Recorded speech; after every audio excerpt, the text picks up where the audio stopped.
ఓం శ్రీ సాయిరామ్. సాయి గురుకులం కార్యక్రమానికి స్వాగతం. శ్రీ సాయి సచ్చరితలో 18, 19 అధ్యాయాలు ఎంత అద్భుతమైనవంటే 18, 19 అధ్యాయాల్లో ఒక సగటు భక్తుడి యొక్క మనస్తత్వం ఎలా ఉంటుంది, అంతెందుకు బాబా పట్ల అచంచలమైనటువంటి భక్తి కలిగినటువంటి వారి మనస్సు కూడా ఏ విధంగా చంచలత్వానికి లోనవుతుంది అనేటువంటి విషయము 18వ అధ్యాయం మనకు నిరూపిస్తుంది. శ్రీ సాయి సచ్చరితలోని ప్రతి అధ్యాయం కూడా మన జీవితంలో ఆయా దశల్లో మనం నేర్చుకోవాల్సినటువంటి పాఠాలు నేర్పిస్తుంది. అంతేకాదు, నీవు బాబాతో సమాగమనమై వారి సహచర్యాన్ని పొందుతున్నప్పుడు నీలో ఏర్పడేటువంటి లోటుపాట్లను కూడా శ్రీ సాయి సచ్చరితలోని అధ్యాయాలు మనకు ప్రతిబింబింపజేస్తాయి. 18వ అధ్యాయంలో ఒక మాట చెప్తారు. ఆ మాటను మన జీవిత పర్యంతం గుర్తుపెట్టుకోవాలి. సద్గురువు యొక్క గొప్పతనం, అదేవిధంగా గురువు ఆగ్రహానికి లోనవుతే మనం ఎవ్వరూ ఇంకా మనల్ని రక్షించలేరు అనేటువంటి విషయం ఇక్కడ చెప్పబడుతుంది. భగవంతునికి కోపం వస్తే గురువు రక్షిస్తాడు, గురువుకు కోపం వస్తే మరి రక్షించేటువంటి వారు ఎవరూ లేరనేటువంటి విషయాన్ని మనం గుర్తుపెట్టుకోవాలి. ఎందుకంటే తల్లికి కోపం వస్తే తండ్రి దగ్గర, తండ్రికి కోపం వస్తే తాత దగ్గర మన గారాబం సాగుతుంది.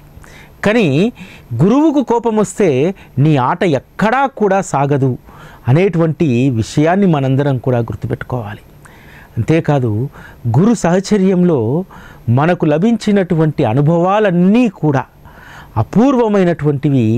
ఆ అనుభవాలను మనం ఏ విధంగా హృదయంలో పదిలపరుచుకోవాలి అనేటువంటి విషయం కూడా 18వ అధ్యాయం చెప్తుంది. హేమాడ్ పంతు ఇక్కడ ఒక మాట చెప్తారు. గురువు వర్షాకాలంలో మేఘం లాంటివారు. వారు ఎప్పుడూ కూడా ఆనంద జలాన్ని వర్షింపజేస్తూనే ఉంటారు. వారు వర్షింపజేసినటువంటి ఆనంద జలాన్ని దోసిట్లో పట్టుకొని అది దాచుకోవడానికి కాదు, ఆ ఆనంద జలాన్ని అందరికీ పంచిపెట్టి అందరిలో కూడా సుఖశాంతులు నెలకొనే విధంగా సగటు భక్తుడు చేయాలనేటువంటి విషయాన్ని చెప్తారు. ఎందుకంటే ఆ రోజు బాబా వర్షాకాలంలో మేగుడి వలె ఆనంద జలాన్ని వర్షించబట్టే కదా హేమాడ్ పంత్ అనేటువంటి ఆ మహనీయుడు వాటిని ఒడిసి పట్టి 52 అధ్యాయాలు అనేటువంటి కలశాల్లో వాటిని పోసి, ఆ కలశాలు ఎప్పుడూ కూడా అవి తడి ఆరిపోకుండా జలాన్ని స్రవింపజేస్తూనే ఉన్నాయి. ఎంతమంది ఎన్నిసార్లు ఆ 52 కలశాల్లో ఉన్నటువంటి నీటిని మనం ఖాళీ చేస్తూ ఉన్నా ఆ కలశాల్లో మాత్రం ఆనంద జలం అనేటువంటిది ఎప్పుడూ కూడా అది సజీవంగా అది జనిస్తూనే ఉంటుంది. దాన్ని మనము సేవిస్తూనే ఉంటాం. కాబట్టి మనకున్నటువంటి అనుభవాలను, మనకు జరిగినటువంటి మేలును, ఆ అనుభూతులను ఇతరులకు పంచుతేనే మనం నిజమైనటువంటి బాబా సేవలో ఉన్నట్టు. ఇక్కడ ఒక మాట రాస్తారు. బాబా వారి కౌశల్యం ఎంత గొప్పదంటే, తల్లి గనక బిడ్డ మొహాన్ని పట్టుకొని లాలిస్తూ పాడిస్తూ అనేక ఆశలు చూపుతూ కషాయాన్ని బిడ్డ నోట్లో పోస్తుంది. బాబా లక్ష్యం కూడా అదే విధంగా ఉండేది. బాబా మనకు అనేక రకాలైనటువంటి కోరికలను తీరుస్తూ ఉంటాడు. తీరుస్తున్నటువంటి సమయంలో నీకు తృప్తి, శాంతి, సౌఖ్యం అనేటువంటి ఆ పారమార్థికమైనటువంటి కషాయాన్ని నీకు తాగించడానికి ప్రయత్నం చేస్తాడు. ఎందుకంటే ఒకటేసారి కషాయాన్ని ఇస్తే బిడ్డ తీసుకోదు. అదేవిధంగా మనం కూడా బాబా చెప్పినటువంటి ఆధ్యాత్మిక మార్గంలో, వారి మార్గంలో మనం వ్యామోహాలన్నింటినీ విడిచి విరక్తితో, ప్రపంచ వ్యవహారాల పట్ల విరక్తితో మనం వారి చరణాలనే ధ్యానించేటువంటి స్థితి ఒకేసారి రాదు. ఒకవేళ బాబా మార్గంలో కేవలం మీకు ముక్తి మాత్రమే దొరుకుతుంది, మోక్షం మాత్రమే దొరుకుతుంది, అదేవిధంగా వైరాగ్య స్థితిని పొందినటువంటి వారికి అన్నీ దొరుకుతాయంటే ఒక్కరూ బాబా దగ్గర ఉండకపోయేటువంటి వారు. బాబా మొదట మనకు కావలసినటువంటి తాయిలాలనిచ్చి మనల్ని మచ్చిక చేసుకొని మనల్ని ఆలోచనలో పడేసి బాబా వద్ద మనము ఇప్పటి వరకు పొందినటువంటివన్నీ కూడా చేజారిపోయేటువంటివే, ఎప్పటికీ శాశ్వతంగా ఉండేటువంటి మోక్షం, వైరాగ్యం అనేటువంటి స్థితి కోసం బాబా వద్ద మనము అర్రులు చార్చుకొని కూర్చోవాలనేటువంటి విషయం మనకు కొంతకాలం తర్వాత బోధపడుతుంది. అంటే బాబా సహచర్యంలో కూడా 2 దశలు ఉంటాయి మనకు. దురదృష్టవశాత్తు చాలామంది మనము ఒకే దశలో ఉండిపోతున్నాం. బాబాను మనం అడగాలి, ఆయన ఇవ్వాలి, ఇచ్చినందుకు ఎంతో కొంత దక్షిణ ఆయనకు సమర్పించాలి, అన్నసంతర్పణ చేయాలి, ఇంకో సేవలో పాల్గొనాలి, ఇంకో సేవలో పాల్గొనాలి. ఇంత మటుకు మనం ఉంటాం. ఇది ఒక దశ. కానీ బాబా మార్గంలో అసలైనటువంటి దశ ఏమిటంటే, ఈ జన్మకు బాబా సహచర్యం లభించడం మన అదృష్టం. ఆ లభించినటువంటి అదృష్టాన్ని ఏ విధంగా సద్వినియోగం చేసుకోవాలి అని బాబా యొక్క జీవన ప్రస్థానాన్ని, వారు చెప్పినటువంటి బోధనలను, తన భక్తుడు ఎలా ఉండాలనేటువంటి దాన్ని నిర్దేశించినటువంటి సచ్చరితను అవగాహన చేసుకుంటే అసలైనటువంటి వైరాగ్య స్థితిలోకి మనం ప్రవేశిస్తాం. బాబా మనకు ఇచ్చేటువంటిది వైరాగ్యమైనటువంటి స్థితి. నువ్వు ప్రపంచంతో కలిసి జీవిస్తున్నా, నీ కర్తవ్యాలను నువ్వు నిర్వర్తిస్తున్నా, దేని పట్ల ఆసక్తి లేకుండా నువ్వు ఆశ్రయించినటువంటి సద్గురువే నీకు ప్రథమం, చివరి ఆసక్తి అయ్యేటువంటి స్థితికి రావడమే అది అసలైనటువంటి వైరాగ్యం. కాబట్టి బాబా మార్గంలో ఉన్నటువంటి వెసులుబాటు ఇంకెక్కడా కూడా ఉండదు. బాబా ఎప్పుడూ చెప్తూ ఉంటాడు, మొదట నీ గృహకృత్యాల్లోని కర్తవ్యాలను నిర్వర్తిస్తూ ప్రపంచం పట్ల అంటీ ముట్టకుండా ఉండి, ఎప్పుడూ నా ధ్యాసలో, నా ధ్యానంలో ఉండేటువంటి వారిని నేను ఉద్ధరిస్తాను అని అన్నారు. చాలా చిన్న అల్పమైనటువంటి సాధనే ఇది. దీనికోసము ఏమీ త్యాగం చేయాల్సిన అవసరం లేదు, ఎవరిని వదిలిపెట్టాల్సిన అవసరం లేదు, ఏ వేషము కట్టాల్సిన అవసరం లేదు, ఎక్కడికో వెళ్ళి తపస్సు చేయాల్సిన అవసరం లేదు. నీవు నీ కర్తవ్యాల్లో నిమగ్నమయ్యుండి, అనవసరమైనటువంటి వ్యవహారాల పట్ల వ్యామోహం కలగకుండా, ప్రపంచ వ్యవహారాల్లో విరక్తిని కలిగి కేవలము నీ యొక్క గృహ బాధ్యత, రెండవది పారమార్థికమైనటువంటి సాధన కోసం ఎప్పుడూ శ్రీ సాయిబాబాను స్మరిస్తూ ధ్యానిస్తూ ఉండడమే ఇదే అసలైనటువంటి ఉపాసన అనేటువంటి విషయాన్ని నీకు 18వ అధ్యాయం తెలియజేస్తుంది. శ్రీ సాయి సత్పురుషుడి యొక్క మహిమను ఎవరూ కూడా పరిపూర్ణంగా వర్ణించలేరు, వివరించలేరు. ఎందుకంటే అది అగాధమైనటువంటిది. ఏ భక్తునికి ఎటువంటి ఉపదేశం ఇవ్వాలి, ఎటువంటి అనుగ్రహం ఇవ్వాలనేటువంటి దాన్ని వారి అమ్ముల పొదిలో ఉన్నటువంటి అనేక అస్త్రాలలో మనకు ఒక్కొక్కసారి ఒక్కొక్క రకమైనటువంటి అస్త్రాన్ని ఆయన ప్రయోగిస్తూ ఉంటారు. ఎందుకంటే ఎవరైతే పారాయణులై ఉంటారో వారికి సద్గురువు యొక్క సహచర్యము సుఖమైనటువంటి నిధిగా మారుతుంది. ఎవరైతే శ్రీ సాయి చరణాల పట్ల దృఢమైనటువంటి భక్తి కలిగి ఉంటారో ఖచ్చితంగా వారి పాప ప్రక్షాళన జరుగుతుంది. ఈరోజు మనందరము కూడా అనేక కర్మలతో మోసుకొని ఈ జీవితంలోకి వచ్చినటువంటి వాళ్ళం. కానీ సద్గురువు పాదాలను పట్టుకున్న తర్వాత మన పాపకర్మలు అనేటువంటివి క్షీణించడం చాలా సహజమైనటువంటిది. మనం ఏమీ కోరుకోకుండానే బాబా దగ్గర మనకు అనుగ్రహించబడేటువంటిది ఏమిటంటే మన యొక్క పాప ప్రక్షాళన. ఆ పాప ప్రక్షాళన జరిగినప్పుడు ఇక నువ్వు పవిత్రుడవుతావు. పవిత్రమైనటువంటి శ్రీ సాయి చరణాల పట్ల నీకు ధ్యాస కుదురుతుంది. బాబా యొక్క మర్మం చాలా రహస్యంగా ఉంటుంది. అది బయటికి మనకు కనిపించదు. ఒక్కొక్క భక్తుణ్ణి ఒక్కొక్క రకంగా ఆయన అనుగ్రహిస్తాడు, సంస్కరిస్తాడు. కాకపోతే మన వంతు వస్తే తప్ప ఆయన చరణాల పట్ల మనకు ధ్యాస, భక్తి అనేటువంటిది కుదరదు. సాటే అనేటువంటి వ్యక్తి బ్రిటిష్ గవర్నమెంట్లో ఉన్నత స్థానంలో ఉద్యోగం చేసినటువంటి వారు, ఆ తర్వాత వ్యాపారం చేశాడు. కానీ తన స్థితి ఏ విధంగా మారిపోయిందంటే పూర్తిగా తన జీవితం తిరగబడిపోయింది. సంసారాన్ని పోషించలేనటువంటి పరిస్థితి, ఏది చేద్దామన్నా ఎక్కడికి ముందుకు కదలినటువంటి పరిస్థితి. అటువంటి పరిస్థితుల్లో స్నేహితులు చెప్తారు, ఒక్కసారి వెళ్ళి షిరిడీలో ఉన్నటువంటి బాబాను దర్శించుకో, ఏమో వారి దర్శనం చేత వారికి నీ పైన దయ కలిగితే మళ్ళీ నీ జీవితం ప్రకాశవంతం కావచ్చు, నీ జీవితానికి సౌభాగ్యం మళ్ళీ పట్టవచ్చు, ఒకసారి ఆలోచించుకో అని చెప్తారు. సాటే మిత్రుల యొక్క మాటను విని బాబా పట్ల పరిపూర్ణమైనటువంటి విశ్వాసంతో బాబా చరణాల వద్దకు వెళ్తారు. వెళ్ళి బాబా చరణాల్లో తన మస్తకాన్ని ఉంచగానే తను ఇన్ని రోజులు పడ్డటువంటి బాధ వేదన అన్నీ కూడా తొలగిపోయి మనస్సు తేలికైపోతుంది. ఆ దివ్యమంగళ రూపాన్ని చూసిన తర్వాత తన శరీరం రోమాంచితమైపోతుంది. ఏ మాట కూడా సాటే చెప్పడు. దీనదయాలు అయినటువంటి బాబా సాటే వైపు చూస్తూ గురుచరిత్ర పారాయణ చేయని చెప్తారు. ఆ వాక్యే తన జీవితానికి సౌభాగ్యమని భావించినటువంటి సాటే గురుచరిత్రను పారాయణ చేయడం ప్రారంభిస్తారు. ఇక్కడ గుర్తుపెట్టుకోవాలి, బాబా యొక్క వాక్కులో ఎంత శక్తి ఉంటుందనేటువంటిది. సచ్చరితలో బాబా యొక్క వాక్కులు మనం అనేకం చదువుతాం. అవే మన కష్టాలకు దారిని చూపెడతాయి.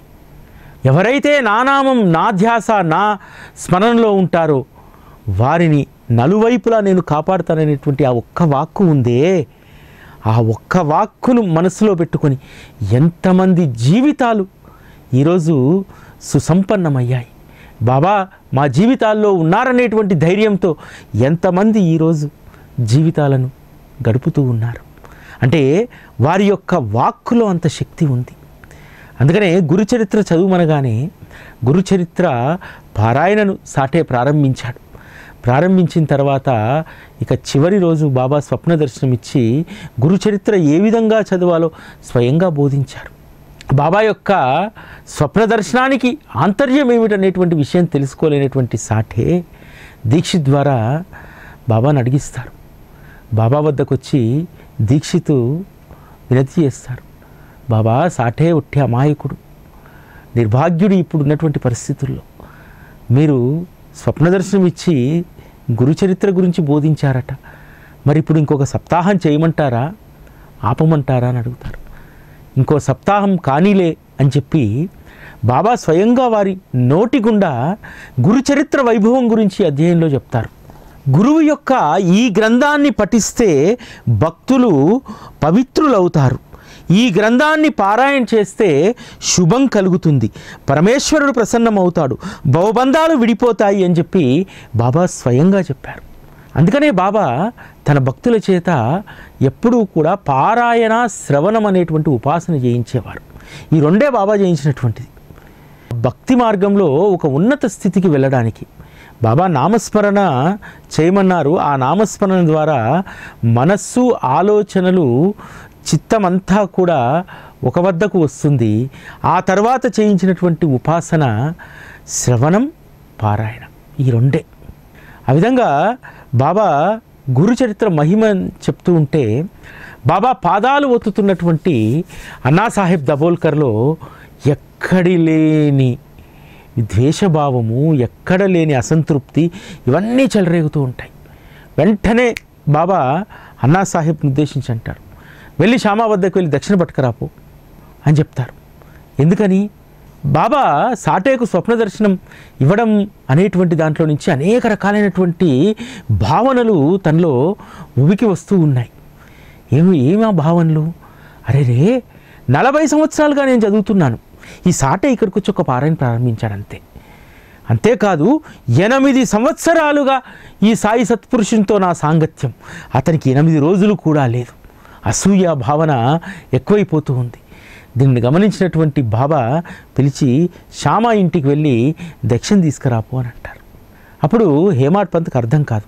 సరే, బాబా యొక్క ఆజ్ఞను పరిపాలించడమే తనకు తెలుసు కాబట్టి శ్యామా వద్దకు వెళ్తాడు. తనకు వచ్చినటువంటి ఈర్ష్యా భావన అన్నింటినీ కూడా తగ్గించడానికి బాబా పక్కకు పంపాడేమో అనుకుంటాడు. కానీ అందులో ఉన్నటువంటి గొప్ప మర్మాన్ని ఈ అధ్యాయంలో హేమాడ్ పంత్కు తెలియజేయడానికి బాబా శ్యామా ఇంటికి పంపుతారు. శ్యామా ఇంటికి చేరుకోగానే శ్యామా అంటారు, అందరూ ద్వారకామయిలో ఉండగా మీరు ఇటువైపు వచ్చారు ఏమిటి అని చెప్పి. సరే, నేను ఇప్పుడే స్నానం చేశాను, పూజ ప్రారంభించి ఆ తర్వాత వచ్చి మనం మాట్లాడుకుందాము అని అంటారు. శ్యామా లోపలికి వెళ్ళి పూజను ఆరంభిస్తారు. హేమాడ్ పంత్ అక్కడ కూర్చుంటే తన కంటికి ఏకనాథ భాగవత గ్రంథం పుస్తకం అక్కడ కనబడుతుంది. వెంటనే దాన్ని తీసుకొని తెరవగానే ఆ రోజు తను ఏ నియమితమైనటువంటి అధ్యాయం చదవాలో ఆ అధ్యాయం ఉన్నటువంటి పేజీ తెరుచుకుంటుంది. ఆశ్చర్యం వేస్తుంది. ఎందుకనంటే ఆ రోజు ఉదయాన్నే తాను ఏకనాథ భాగవతాన్ని పారాయణ చేయడం ఆరంభిస్తారు. ఆ రోజు నియమిత అధ్యాయంలు కొంత చదవగానే ద్వారకామయిలో భక్తుల సందోహం పెరిగిపోయింది. అక్కడ ఏదో జరిగిపోతుందనేటువంటి దాంతో ఆ పారాయణను అక్కడ కట్టిపెట్టి తను వెళ్ళి ద్వారకామయిలో అక్కడ జరిగేటువంటి విశేషాలు తెలుసుకోవాలంటే ఆసక్తితో అక్కడ కూర్చుంటాను. ఆ రోజు తను ఏ అధ్యాయాలనైతే పారాయణ చేయదలుచుకున్నాడో శ్యామ ఇంటికి వచ్చి పుస్తకం తెరవగానే ఆ అధ్యాయాల పారాయణనే తన కంటికి కనిపించింది. అప్పుడు అనుకుంటాడు, ఓహో నేను ఈరోజు చదవాల్సినటువంటి ఏకనాథ భాగవతం అధ్యాయాలు పూర్తి చేయకుండా ద్వారకామాయికి వచ్చాను కాబట్టి బాబా ఈ పేరు మీద నన్ను ఇక్కడికి పంపించారు ఇది చదివించడానికి అనుకొని ఆ నియమితమైనటువంటి ఆ అధ్యాయాలన్నీ కూడా శ్యామ పూజ చేసి వచ్చేసరికి పారాయణ చేస్తారు. మనం ఇంతకుముందు మాట్లాడుకున్నట్టు బాబా తన భక్తులను ఆధ్యాత్మిక మార్గంలో పరిణితి పెంచడానికి వారు దీక్షిత్ గారు లాంటి వారి చేత ఏకనాథ భాగవతం భావార్థ రామాయణాన్ని, అదేవిధంగా జోగ్ చేత జ్ఞానేశ్వరి అనేటువంటి గ్రంథాలను నిత్య నియమంగా వాడాలో పారాయణ చేయించేటువంటి వారు. బాబా పారాయణ బాధ్యతను అప్పగించినటువంటి వాళ్ళు కూడా శ్రద్ధాభక్తి కలిగినటువంటి వారు. కాకాసాహెబ్ దీక్షితు వాడాలో ఏకనాథ భాగవతమైన భావార్థ రామాయణమైన ఏది తాను పారాయణ చేస్తున్నా సరే కూర్చొని వినేటువంటి శ్రోతలు ఎంతో తన్మయత్వానికి లోనయ్యేటువంటి వారట. ఎందుకంటే ఏకనాథ భాగవతం కానీ రామాయణం కానీ బాబా తనకు ఆదేశించి అనుగ్రహించినటువంటి గ్రంథాలు. పారాయణ చేయడం అనేటువంటిది నాకు గురువు అప్పగించినటువంటి బాధ్యత కాబట్టి దీన్ని ప్రేమతో చదవాలి, దీని భావాన్ని లోతైనటువంటి ప్రేమలో ముంచే విధంగా భక్తులను ఆ తాత్పర్య వివరణ ఉండాలని చెప్పి ఎంతో శ్రద్ధతో దీక్షిత్ లాంటి వారు పారాయణ చేసేటువంటి వారు. వినేటువంటి శ్రోతలు కూడా తమ సమయాన్ని తమను పూర్తిగా మైమర్చిపోయి వినేటువంటి వారట. ఒకసారి దీక్షిత్ గారికి ఆరోగ్యం బాగలేక పారాయణ ఒకరోజు చేయరు. వేరే వ్యక్తి వచ్చి చేస్తుంటే అది నాటకీయంగాను ఎవరికీ కూడా వినడానికి వినసొంపుగా లేదు. అందరూ వెళ్ళి కాకాసాహెబ్ దీక్షిత్ని కొడతారు, అయ్యా మీ ఆరోగ్యం కుదుటపడే వరకు పారాయణ చేయకున్నా పర్వాలేదు, ఇతరులతో చేయించకండి. మీరు చెప్పేటువంటి ఆ భావము మీ గొంతులో ఒలికేటువంటి ప్రేమ మరొకరి గొంతులో ఒలకడం లేదండి అని చెప్పేవారట. ఆ విధంగా బాబా అప్పగించినటువంటి బాధ్యత ఏదైతే కథాశ్రవణం ఉందో, భగవద్ గ్రంథాల పారాయణ ఉందో ఆ రోజు భక్తులు ఎంత ప్రేమతో చేశారో మనందరం అర్థం చేసుకోవాలి. ఈ సచ్చరిత అనేటువంటి అద్భుతమైనటువంటి ఆ అమృత భాండాగారం కూడా ఎంత ప్రేమగా అన్నాసాహెబ్ దబోల్కర్ ఒడిసి పడితే మన వద్దకు వచ్చిందో కూడా మనం అర్థం చేసుకోవాలి. ఒక వక్త ఎంత ప్రేమను బాబా పట్ల కలిగి ఉంటాడో అతను చెప్పేటువంటిది ఆ డెలివరీ కూడా అంత ప్రేమమయంగా ఉండాలి. ఉంటేనే శ్రోతలు దానిని ఆసక్తిగా వినగలుగుతారు. సచ్చరితలో నేను నేర్చుకున్నటువంటి మొదటి పాఠం, నాలో ప్రేమ జనించకుండా ఏదో పై ఆర్భాటాల కోసం నేను ఏదీ చెప్పకూడదు. బాబా పట్ల నిండైనటువంటి ప్రేమ నా హృదయంలో ఉప్పొంగాలి. ఆ ప్రేమ ద్వారా వచ్చేటువంటి మధురమైనటువంటి మాటలు అందరినీ మురిపించాలి. అదేవిధంగా ఈ అధ్యాయం మొదట రాస్తారు కదా, బాబా యొక్క ఆనంద జలాన్ని ఒడిసి పట్టి దాచుకోవడానికి కాదు, అది అందరికీ పంచి ఆనందాన్ని పంచాలని చెప్పి ఆ లక్ష్యం ఎవరైతే పెట్టుకుంటారో నిజంగా అటువంటి వారి యొక్క వచనాలు, వారి సత్సంగాలు అత్యంత మధురంగా ఉంటాయి. శ్యామ పూజ పూర్తయిన తర్వాత అంటారు, మీ వద్ద నుంచి బాబా 15 రూపాయల దక్షిణ తీసుకురమ్మని చెప్పి ఎందుకు అడిగారో నాకు తెలియదు.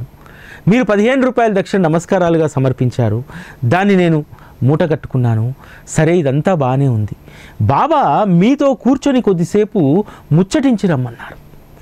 మనకు ముచ్చట్లంటే ఇంకేముంటాయి, ఆ సత్పురుషుని యొక్క లీలలే కదా. మీరు బాబా లీలలకు సంబంధించి ఏదైనా చెప్పండి అని చెప్పి శ్యామని అడుగుతారు. శ్యామ అంటారు, అయ్యా మేము పల్లెటూరు వాళ్ళము, మీరు నాగరికులు, మాకు ఏమి తెలుస్తుంది, ఆ సత్పురుషుని యొక్క లీలలు అగాధమైనటువంటివి, వారి లీలలను నాలాంటి పల్లెటూరు వ్యక్తి ఏమి వర్ణించగలుగుతారు అని అంటారు. నిజంగా ఒక రకంగా చెప్పాలంటే శ్రీ సాయి సచ్చరితకు గొప్ప ఊతకర్ర ఎవరైనా ఉండ్రు అని అంటే ఒక్క శ్యామ మాత్రమే. ఎందుకంటే చాలా ఇన్పుట్స్ సచ్చరితకు కావాల్సినటువంటివి బాబా లీలలకు సంబంధించి శ్యామ ద్వారానే హేమాడ్ పంత్ వాటిని క్రోడీకరించగలిగారు. అందుకనే బాబా మరొకసారి హేమాడ్ పంత్కు నువ్వు ఎవరిని విశ్వసించాలి, ఎవరి చెప్తే దానికి అథెంటిక్ అనేటువంటి విషయాన్ని మరొకసారి శ్యామ దగ్గరికి పంపించారు. పంపించి అద్భుతమైనటువంటి రాధాబాయి దేశ్ముఖ్ అనేటువంటి కథ శ్యామ ఇంటిలో చెప్పబడినటువంటిది. అంతేకాదు రాధాబాయి దేశ్ముఖ్ కథలో ఉన్నటువంటి అంతరార్థం. శ్యామ అంటారు, మీరు అడగగా నాకు ఒక లీల గుర్తొస్తుంది. సంగమనేరుకు చెందినటువంటి జమీందారు తల్లి గొప్ప దేశ్ముఖులు, సుఖశాంతులకు సంపదకు లోటు లేదు. కానీ ఆమెకు ఒక లక్ష్యం ఉంది. బాబా వద్ద నుంచి మంత్రాన్ని పొందాలని. ఏదో ఒక మంత్రం పొందితే తప్ప తాను జీవితం సార్థకం కాలేదని చెప్పి ఆ లక్ష్యంతో ఆ తల్లి వస్తుంది. కానీ బాబా ఇటువంటి మంత్రోపదేశాలకు దూరంగా ఉంటారు కదా, ఎవరినీ కూడా ఇటువంటి మంత్రలు మాయల్లో ఎవరినీ కూడా పెట్టరు కదా. అందుకని ఆవిడ ముందుగానే భీష్మించుకొని కూర్చుంది. బాబా తనను పిలిచి మంత్రోపదేశం చేసేంత వరకు తాను అన్నపానీయాలు ముట్టదని చెప్పి వాడాలో భీష్మించుకొని దీక్ష తీసుకొని కూర్చుంది. ఆ ముసలావిడ పరిస్థితి చూసి చాలామందిలో కంగారు పుట్టింది, నాకు కూడా అలజడి పుట్టింది. అందుకనే బాబా వద్దకు వెళ్ళి ప్రార్థించాను. బాబా, అసలే ఆవిడ వృద్ధురాలు, ఆమె ప్రాణం ఆల్రెడీ కళ్ళల్లోకి వచ్చేసింది, 4 రోజులుగా ఉపవాస దీక్షలో ఉంది. ఆవిడకి ఏమన్నా అయితే అపకీర్తి మనకే కలుగుతుంది బాబా, ఒక్కసారి పిలిచి మాట్లాడరాదు అని అడిగాను. బాబా వెంటనే ఆవిడని తీసుకురమ్మన్నారు. ఆవిడ తీసుకొచ్చిన తర్వాత ఆవిడకు చెప్పాల్సినటువంటి విషయాన్ని బాబా సవివరంగా బోధించారు అని చెప్పి శ్యామ చెప్తారు. ఇక్కడ మనం గుర్తుంచుకోవాల్సినటువంటి విషయాలు, సాటే విషయంలో హేమాడ్ పంత్ ఒక అక్కస్సు ఈర్ష్యాభావానికి వెళ్ళారు. ఆయన వచ్చి 8 రోజులే అయింది. నేను బాబాని 8 ఏళ్ళ నుంచి సేవిస్తున్నాను, 40 ఏళ్ళుగా నేను గురుచరిత్ర చదువుతున్నాను, ఆయన 8 రోజులుగా చదువుతున్నాడు. ఇక్కడ మనం ఆలోచించాల్సింది ఏంటంటే, ఎవరెవరి పాపకర్మలు, ఎవరెవరి తలరాతలను బట్టి, వారి యొక్క పుణ్యశయాలను బట్టి అనుగ్రహం ఉంటుంది. సాటే ఈ జన్మలో తను ఉద్యోగం కోల్పోయాడు, నష్టానికి గురి చూశాడు వ్యాపారంలో.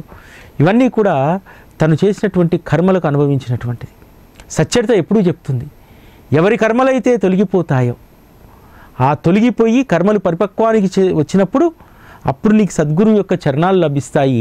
ఆ తర్వాత నుంచి నీ జీవితం అత్యంత అద్భుతంగా ముందుకు సాగుతుందని చెప్పి సాటే విషయంలో అదే జరిగింది. సాటే అనేక ఇబ్బందులు ఎదుర్కొన్నాడు, అనేక రకాలుగా వేదనలు పడ్డాడు. కానీ దయాళువైనటువంటి సద్గురువు యొక్క కృప వల్ల, వారి వాక్కు యొక్క శక్తి వల్ల, గురుచరిత్ర చదువు అనేటువంటి వారి వాక్కు ద్వారా ఆయన కష్టాల నుంచి బయటపడేటువంటి మార్గాన్ని బాబా వేశారు. అందుకనే గురుచరిత్ర మరొక మారు చదివితే ఇంకా వారి జీవితంలో ఉన్నటువంటి ఏవైనా అడ్డంకులు, కర్మలు ఏవైనా ఉంటే తొలగిపోతాయి. అందుకోసం మరొకసారి చదవమన్నారు. అయితే ఇక్కడ పక్కవారికి దొరికినటువంటి అనుగ్రహమే నాకు దొరకాలి అనేటువంటి మూర్ఖపు ఆలోచన ఉండకూడదని చెప్పి స్వయంగా హేమాడ్ పంత్ అనేటువంటి సచ్చరిత గ్రంథ రచయిత అనుభవం ద్వారా మనకు తెలియజేశారు. కొన్ని కీ పాయింట్స్ బాబా 100% అగ్రగణ్యులైనటువంటి భక్తులకు అనుభవాలు ఇచ్చి మనకు తెలియజేస్తారు. సచ్చరితలో ఉన్నటువంటి అనేక అంశాలు ఇప్పుడు ఏదైతే ఇతరుల పట్ల అసూయా భావంతో ఉండకూడదు, వారికి దొరికినటువంటి అనుగ్రహమే మనకు దొరకాలనేటువంటిది ఏమీ ఉండదనేటువంటి చెప్పడానికి హేమాడ్ పంత్ చాలా డిసిప్లిన్గా ఉంటారు. అటువంటి డిసిప్లిన్గా ఉన్నటువంటి హేమాడ్ పంత్ ఏదైతే ఏకనాథ భాగవతం ఉందో ఆ రోజు చదవాల్సినటువంటి భాగాన్ని చదవకుండా మధ్యలో ఆపి రావడము బాబా ఆడినటువంటి నాటకంలో ఒక భాగం. అక్కడికి తీసుకువచ్చి అటువంటి సంశయాలు, అటువంటి ఈర్ష్యాభావం రావడం కూడా బాబా సంకల్పం. ఎందుకంటే మనకి ఈ విషయాన్ని చెప్పదలుచుకున్నాడు కదా. అందుకని హేమాడ్ పంత్ లాంటి వారికి కూడా, అంటే అనన్య శరణుజొచ్చి సాయి కథ అనేటువంటి రచనలో ఉండి అన్నింటినీ కూడా అహంకారంతో సహా అన్నింటినీ వదిలేసినటువంటి వ్యక్తికే ఏ విధంగా ఈ ద్వేషభావాలు లేస్తాయి, అటువంటప్పుడు మనం ఎంతటి వారము అనేటువంటి విషయాన్ని తెలియజేయడానికి బాబా హేమాడ్ పంతుని యొక్క సాధనంగా ఉపయోగించుకున్నారు. అంతేకాదు ఏ మంత్రము ఏ తంత్రము బాబా మార్గంలో లేదనేటువంటి విషయాన్ని ఘంటాపదంగా హేమాడ్ పంత్ రాస్తారు. దానికి ప్రధానమైనటువంటి భూమిక ఏమిటి? రాధాబాయి దేశ్ముఖ్ కథ.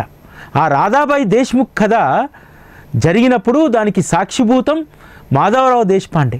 కాబట్టి ఆ మాధవరావు దేశపాండే ద్వారా ఆ కథను మనకు తెలియజేయించి రాధాబాయి వృత్తాంతాన్ని మన కళ్ళకు కట్టినట్టుగా మనకు చూపించి అక్కడ కూడా బాబా గురుసేవకు సంబంధించినటువంటి విషయాన్ని మనకు తెలియజేసి మనందరినీ తరింపజేయడానికి గురుమార్గంలో మనం ఎలా ఉండాలి, సద్గురువు వద్ద ఇతరులకు జరిగిందే నాకు జరగకూడదు, ఈర్ష్య ద్వేష భావన సాటి భక్తులపైన ఉండకూడదు అనేటువంటి విషయాన్ని మనకు 18, 19 అధ్యాయాలు తెలియజేస్తాయి.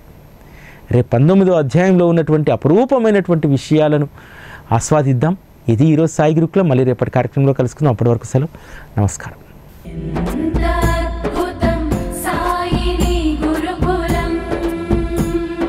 శిక్షణే తప్ప శిక్షలు లేని శరణాగతి సౌదం.